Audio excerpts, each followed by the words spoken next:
Bom dia. Bom, vamos lá, né? Iniciar aqui nossa aula do quinto capítulo, onde nós estamos falando aí sobre a reprodução dos seres vivos, tá?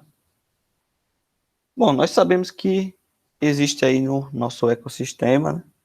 No nosso planeta, existem aí inúmeros seres vivos.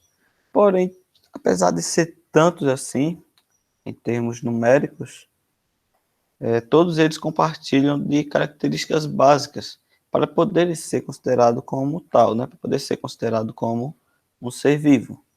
Algumas dessas características básicas são a presença de células, tá? Todos eles possuem isso, consequentemente também possuem material genético, também possuem metabolismos, alguns simples, outros mais complexos, a capacidade de responder a estímulos, a necessidade de nutrição e a realização da reprodução, né? Todos os seres vivos realizam a reprodução. E a capacidade e os tipos de reprodução, bem como suas características, serão abordados agora nesse capítulo, no decorrer desse capítulo. E a reprodução dos seres vivos, existem dois tipos, e são eles a reprodução assexuada e a reprodução sexuada. A reprodução assexuada, as principais características dela são que não há troca de material genético. Por que não há troca? Porque apenas um indivíduo participa do processo reprodutivo. Tá? Não são dois, como geralmente acontece. Não. Na forma assexuada, apenas um indivíduo participa da reprodução aí. Os organismos resultantes são geneticamente idênticos, que são chamados de clones, exatamente por apenas um participar da reprodução e também por não ter troca de material genético, eles são exatamente idênticos aí, pelo menos geneticamente, tá? E também por ser o processo que não precisa de outro, apenas um já é possível realizar a reprodução, é a forma de reprodução mais rápida aí, tá? É mais rápida que a reprodução sexuada. E aí nós temos alguns tipos de reprodução assexuada. Temos a divisão simples, o brotamento, partenogênese e a multiplicação vegetativa. Vamos ver cada uma delas aí. Então vamos lá. A divisão simples é um indivíduo simples, também denominado aí de bipartição, tá? Essa divisão simples aí. Um indivíduo simples, ele simplesmente se divide em dois, tá? Ele em si só se divide em dois. Esse processo, além de divisão simples, bipartição, também pode ser chamada de fissão binária, é outro nome utilizado aí. É muito comum em bactérias e outros organismos unicelulares. O que é unicelulares? Uni vem de um, tá? E celulares de células mesmo. Então, unicelular só possui uma célula, tá?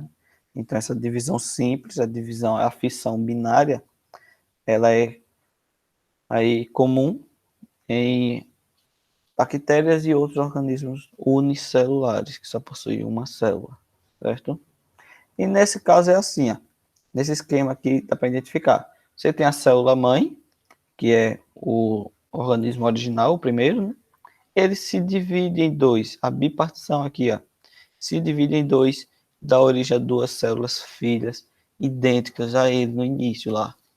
Esse é um exemplo aqui, a bactéria, certo? Uma bactéria dá origem a mais duas e essas outras duas vão dar origem a cada uma mais duas, que será 4.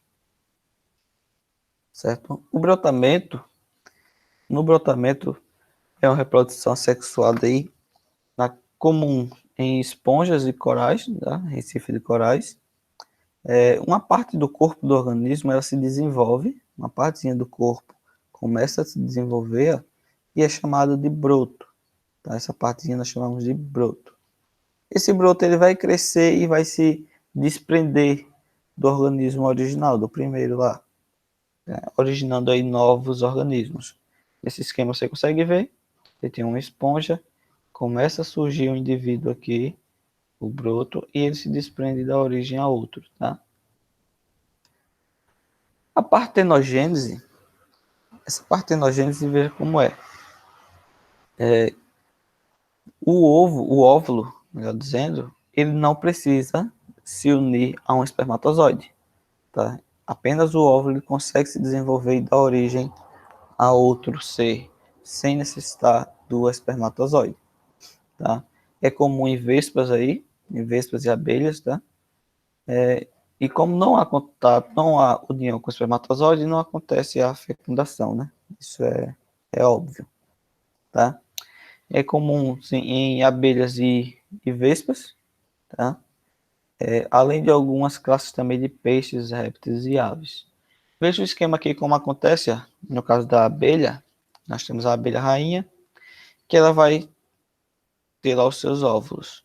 Se esse óvulo ele for fecundado por um espermatozoide, no caso do espermatozoide do zangão, então ocorreu a fecundação, isso vai dar origem a ou uma abelha operária ou uma abelha rainha. Ela precisa da fecundação para ser operária ou rainha. Caso não haja a fecundação com o espermatozoide, que aí é a nossa partenogênese, o óvulo ele vai se desenvolver por si só e vai dar origem ao zangão, tá? Então, ocorreu fecundação, ou é operária ou é rainha. Não ocorreu partenogênese, é o zangão, certo? Multiplicação vegetativa. Esse processo de reprodução assexuada, ele é comum em plantas, tá? Em que certas partes elas são capazes de gerar novos descendentes. Como assim? Ó, dá para ver nessa imagem aqui. Você tem a planta, tá, vários galhos, e aí nesses galhos tem umas coisinhas chamadas de gemas. Tá? Essas gemas elas têm a capacidade de se desenvolver. Então é retirado um pequeno, aqui, ó, realizado um corte aqui, onde você retira uma parte desse galho e simplesmente o coloca na terra. Simples assim. E aí ele vai surgir novas raízes aqui, essa parte que foi colocada na terra, chamando de estacas, esses pedacinhos, esses pedaços de galhos, né? E ele consegue se desenvolver e dar origem a novas plantas. Esse processo na agricultura é chamado de estaquia, tá? A reprodução aí utilizada é estaquia. Você tira um pedacinho da árvore que você quer ter mais dela e coloca na terra, certo? Não são qualquer árvore, tá? Precisa possuir gemas aqui,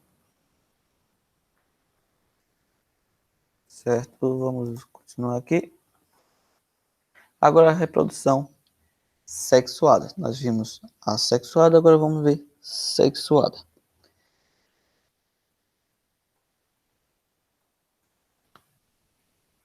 Bom, na reprodução sexuada, a reprodução sexuada, ela envolve aí a produção de células reprodutoras, denominadas gametas. Então, para que haja reprodução sexuada, é necessário a existência aí de células específicas para a reprodução. E essas células são chamadas de gametas. No caso, os gametas masculinos, essas células masculinas, são os espermatozoides, enquanto que os gametas femininos são o ovócito. No caso, temos o ovócito secundário, ou comumente denominado como óvulo, tá? E quando ocorre aí a união entre os gametas, no caso entre o espermatozoide e o óvulo, ocorre aí a fecundação. Reprodução sexuada. No que acontece nela, né? Tem características aqui dela. Nela acontece a troca do material genético, tá?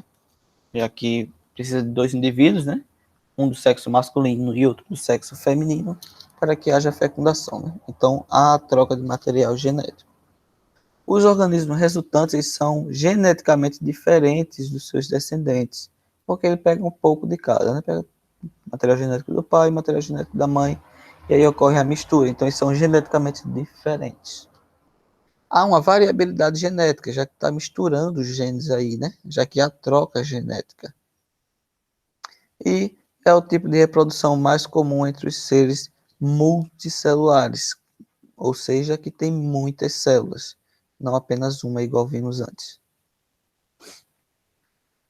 Tipos de fecundação. A união entre os gametas masculinos e femininos, né, denominados aí de fecundação, ela pode ser de maneira externa ou interna. Vamos ver o que é isso. Bom, vamos conhecer a diferença entre esses dois tipos aí de fecundação. A fecundação externa. Veja como acontece aqui. Um exemplo dos répteis, né? Dos anfíbios. Perdão. Um exemplo dos anfíbios aqui. A fêmea, ela vai colocar os seus óvulos ali, tá? Na região fora do seu corpo. Por isso é externa, porque a fecundação ela ocorre fora do corpo, tá? E então o espermatozoide vai lá e fecunda, tá? O espermatozoide vai e fecunda esse óvulo e vai se desenvolver e até dar origem a novos seres, vai se desenvolvendo mais, até se tornar adulto. E esse processo volta a acontecer, tá? Ocorre a reprodução. Basicamente, é assim que acontece, é fora do corpo, por isso é fecundação externa, tá? Já a fecundação interna, ele se desenvolve dentro do corpo, tá? O óvulo, ele vai ser originado dentro do corpo, o ovo fecundado, né, vai ser originado dentro do corpo, vai crescer, se tornar embrião, até se desenvolver e se tornar um adulto novamente. Claro, ele sai durante o nascimento, né? Mas a formação é interna, por isso fecundação interna, tá? Para entender melhor, a fecundação externa é a fêmea coloca seus óvulos, o macho une o seu espermatozoide junto com os óvulos e isso fora do corpo. Isso acontece fora do corpo, tá? E é aí que ocorre a fecundação fora do corpo. Na interna é necessário aí a fecundação interna. É necessário que os espermatozoides entrem no corpo da fêmea para que haja fecundação. Bom, detalhando aqui, a fecundação externa, nesse tipo de fecundação, o encontro dos gametas ocorre no ambiente, tá? Isso é fora do corpo, por isso é externa. É comum aí a reprodução de um número elevado de ovos para garantir aí que alguns desses novos indivíduos, né, para garantir que esses ovos eles irão sobreviver e garantir que aí, alguns desses indivíduos cheguem aí à sua idade adulta, pois muitos acabam aí servindo de alimentos para os predadores. Tá? Por exemplo, aqui, algum peixe, por exemplo, ele pode se alimentar desses ovos, então é necessário que seja muitos deles para que garanta que alguns cheguem até a vida adulta. Tá? Esse tipo de fecundação é comum em anfíbios, como vimos lá os sapos. Também é comum em peixes e várias espécies de invertebrados de água doce e também água salgada. E aqui nós temos exemplo, esses dois seres aqui, aparentemente ouriços, a fêmea, ela coloca os óvulos, enquanto que o macho, os espermatozoides, e isso fora do corpo, tá? E ocorre a fecundação fora do corpo deles e dá origem ao ovo, certo? Na fecundação interna, que a união dos gametas ela ocorre dentro do corpo da fêmea, tá? O novo indivíduo gerado ele pode se desenvolver tanto no interior do corpo quanto também aí fora, depende da espécie, tá? Alguns ocorre aí a fecundação dentro do corpo e após a fecundação ele é retirado, expelido e a formação acontece fora. Enquanto entre outros ocorre dentro, a fecundação ocorre interna e a formação também é interna. As plantas elas também se reproduzem de maneira sexuada ou assexuadas. Tá? As flores aí, as assexuadas nós vimos um caso, né? Que é a estaquia. E as flores aí, elas são as estruturas reprodutivas das plantas, que são responsáveis pela produção de gametas e também pela fecundação. A fecundação interna ocorre em insetos, raias, que são animais marinhos, né? Tubarões, répteis, aves e mamíferos. Ok? Bom, vamos lá. Nós temos essa atividadezinha aqui. Eu vou deixar essa atividade para fazer com vocês na sala. Fazer com vocês em aula, né? Próxima aula a gente faz essa atividade. Próximas aulas aí, certo? Então, por hoje é só. Ficou alguma dúvida? Momento de dúvida agora. Então, era para tirar a dúvida durante a aula, mas não tiraram. Nenhuma dúvida? Tá bom, então.